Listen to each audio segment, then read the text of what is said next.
Buenas noches, el día de hoy voy a exponer sobre aborto para la población, la cual necesita saber sobre patología, que es una hemorragia del primer trimestre del embarazo muy frecuente en la actualidad en nuestra población.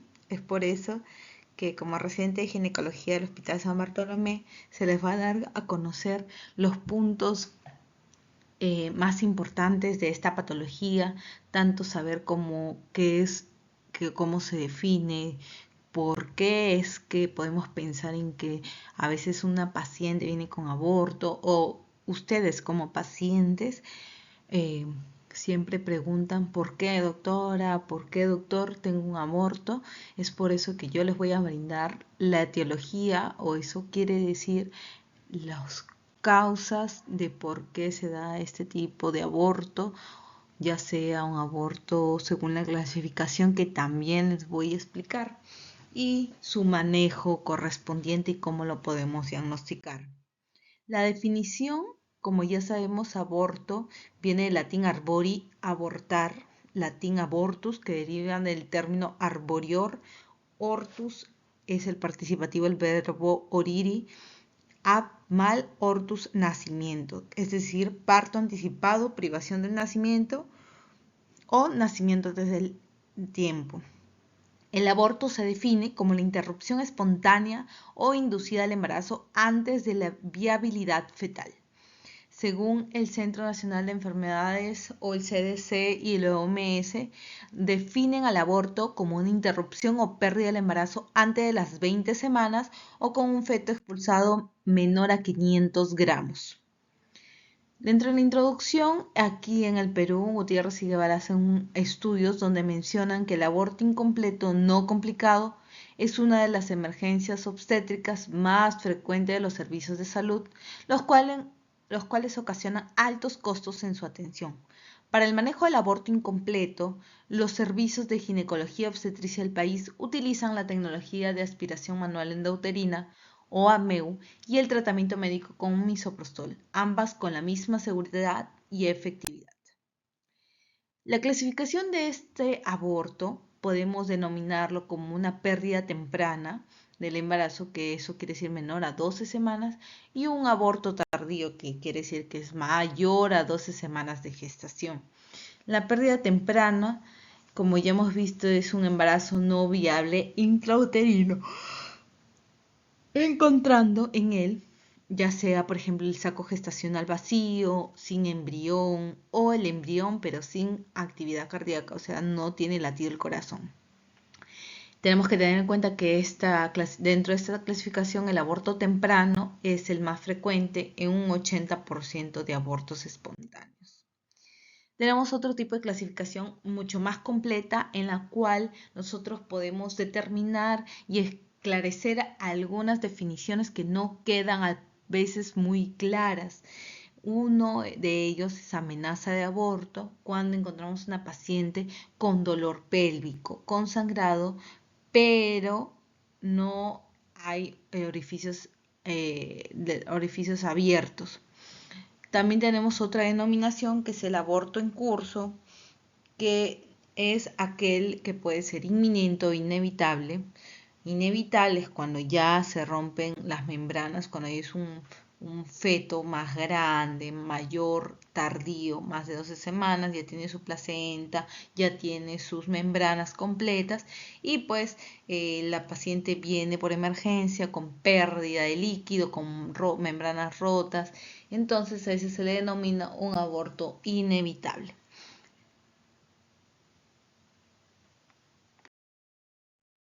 Entonces, hablamos de aborto incompleto cuando es una hemorragia después de la separación parcial completa de la placenta y dilatación del orificio cervical. Aborto completo cuando es la expulsión totalmente completa del producto más el orificio cervical, que se cierra posteriormente, ¿no? El aborto retenido cuando hay productos muertos de la concepción que se han conservado durante días o semanas en el útero con un orificio cervical cerrado. Y el séptico cuando ya tenemos signos de infección tras un aborto. La etiología o las causas de estos abortos tenemos a los factores fetales, maternos y paternos. Los factores fetales tenemos a las anomalías cromosómicas en un 95% de frecuencia y por múltiples errores genéticos, ¿no? Las más comunes son las trisomías, la más común la trisomía 16, también está el síndrome de Down, síndrome de Patau, de Edwards, etcétera, etcétera.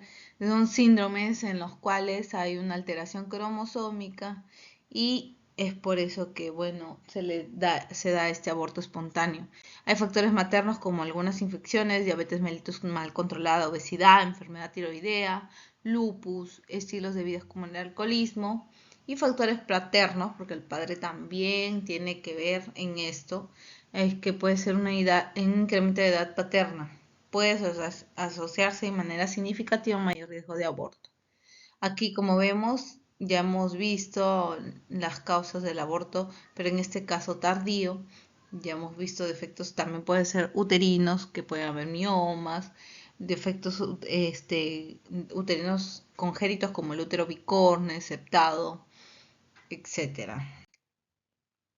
Hay otra definición de este aborto que puede ser recurrente o habitual.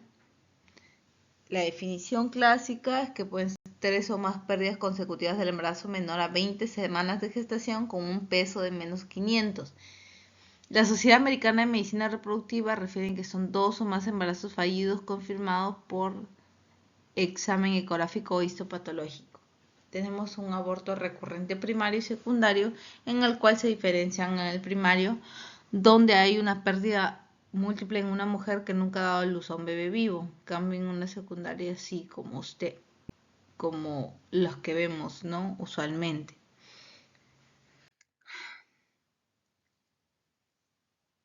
Bueno, dentro de la terminología y pruebas diagnósticas tenemos que tener en cuenta varias definiciones, sobre todo para ver cómo diagnosticamos el aborto. El aborto se diagnostica mediante las pruebas diagnósticas, las cuales pueden ser una beta-HCG, que es la hormona gonadotrofina coriónica humana, y la ecografía pélvica o ecografía transvaginal, en la cual se evidencia pues si hay algún signo de embarazo como saco gestacional, embrión, etcétera, ¿no? Entonces, para este caso y para diagnosticar sobre todo un aborto retenido, tenemos que tener en cuenta múltiples criterios diagnósticos ecográficos, los cuales 4 son definitivos. Uno es que tenga la longitud craneal de más de 7 milímetros, pero sin, eh, sin latido cardíaco.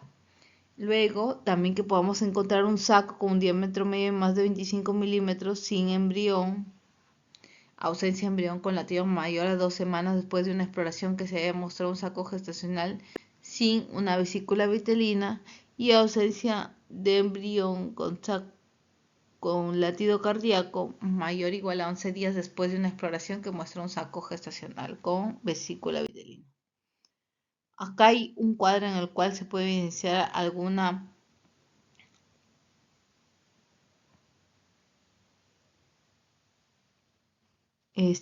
aquí se evidencia según los hallazgos que nosotros encontramos en la ecografía, más o menos los podemos extrapolar a las semanas gestacionales que tiene la paciente. Aquí, por ejemplo, en esta ecografía, más o menos vemos que es un embarazo temprano de 5 o 6 semanas.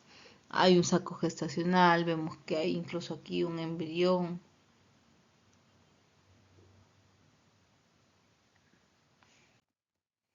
Aquí nuevamente se toman las medidas, como ya hemos observado, tienen que ser de 7 milímetros máximo el embrión para poder ver latidos cardíacos y el saco gestacional con un diámetro mayor o igual a 25.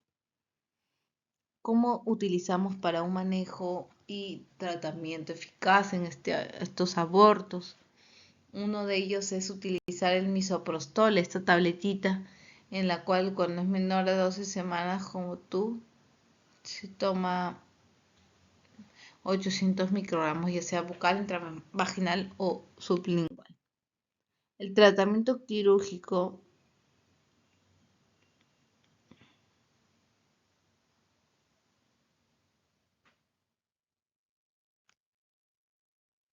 En el tratamiento quirúrgico podemos ver, en el pasado la evacuación uterina a menudo se realizó con legrado solo, pero ahora algunos estudios, o bueno, actualmente se utiliza algo menos cruento. El uso rutinario del legrado uterino instrumental junto con legrado por aspiración en el primer trimestre no proporciona ningún beneficio adicional, siempre y cuando el ginecólogo u otro proveedor confíen que el útero está vacío.